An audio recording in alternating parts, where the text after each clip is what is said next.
This video is about my helmet for the hour record attempt, and quite lucky that the team sponsored helmet. Now, people are probably thinking, why am I not in full Israel Startup Nation kit? And Israel Startup Nation are supporting the attempt. They are one of the sponsors, if you like. But the attempt is a Chanel and Alex independent attack on the hour record. Like, we are the organisers, and it's kind of our event.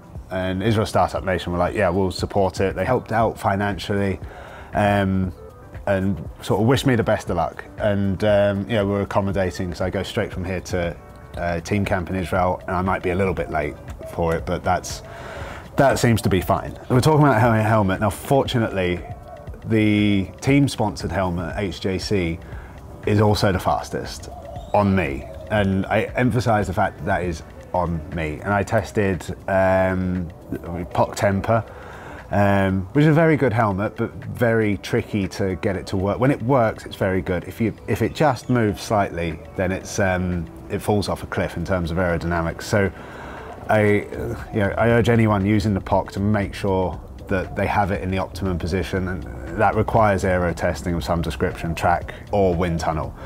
So like, the POC was good. The HJC, on the other hand, was, with the POC at its optimum, was marginally better than the HJC, but the difference was, with this, you could move your head around. The other prominent fast helmet on the market at the moment is the Casque, especially the extra large Casque Mistral. We tested that, and it wasn't quicker than the HJC on me. On other people, it would be. Like, Dan Bigham used one on his attempts, so Dan does his homework, so it almost certainly would have been the fastest on him.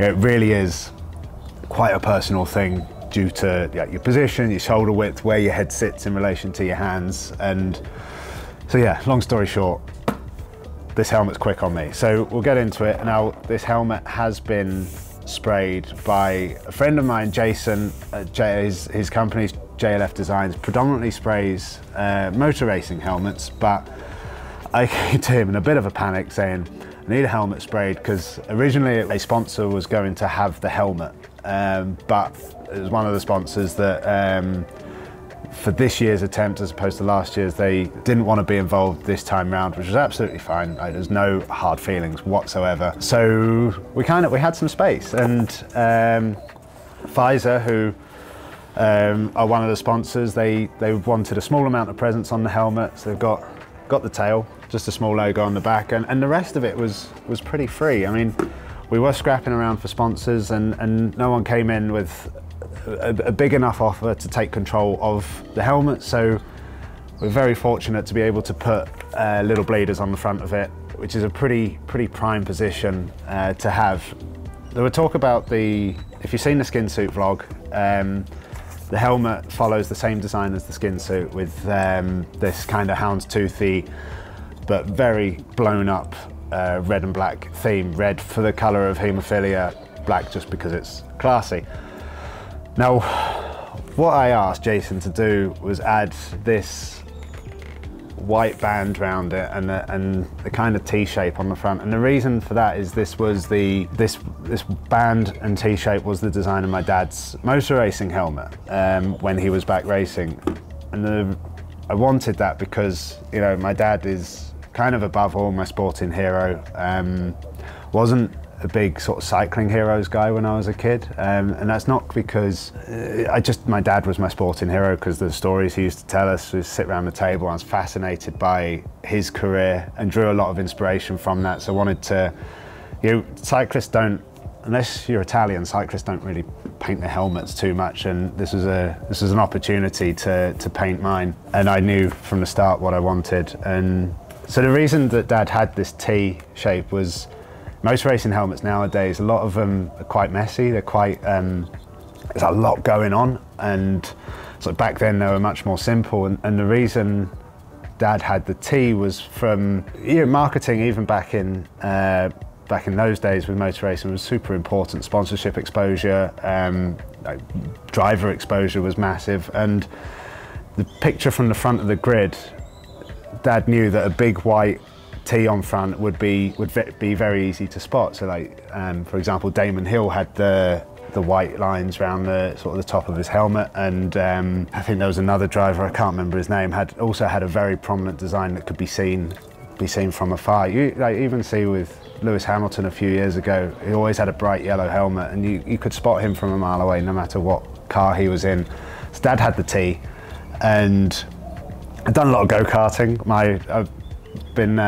I've had a go-karting helmet sprayed, and that has the T shape in different colours, but this I wanted the red and white, and we'll cut in a few pictures of Dad's helmet that I gave to Jason, and I said, please, like, this is the skin suit, this is my dad's helmet design, can you do something with that? And he sent through this design, and it was like, no, that's perfect. And so yeah, we have the T shape on the front. We've gone a little bit fancy on the back with the lines, and when it's in position, the kind of the band sits pretty much horizontal. If I'm looking up too much, which is an aero loss for me, the band won't be horizontal, and someone will be telling me to get my head down, and the idea is to have this band horizontal. Now, Jason painted this helmet free of charge, I think because he understood the charity aspect. From this event, there is no profit for Chanel, right? It is a non-profit event. I mean, we're kind of breaking even. The Just Giving page is doing super well. And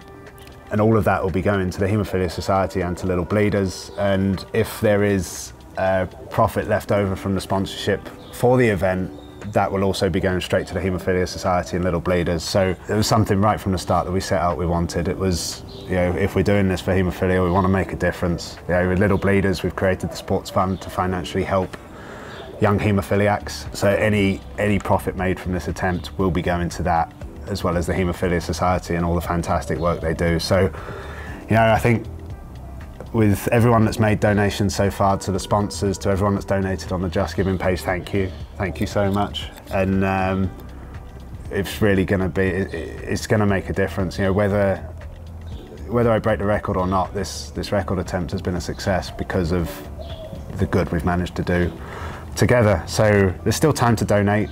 I urge you to. A small amount goes a long way. And thank you. And thank you to Jason for the helmet, and thanks to my dad for being, yeah, hell of an inspiration all my career and building my bikes.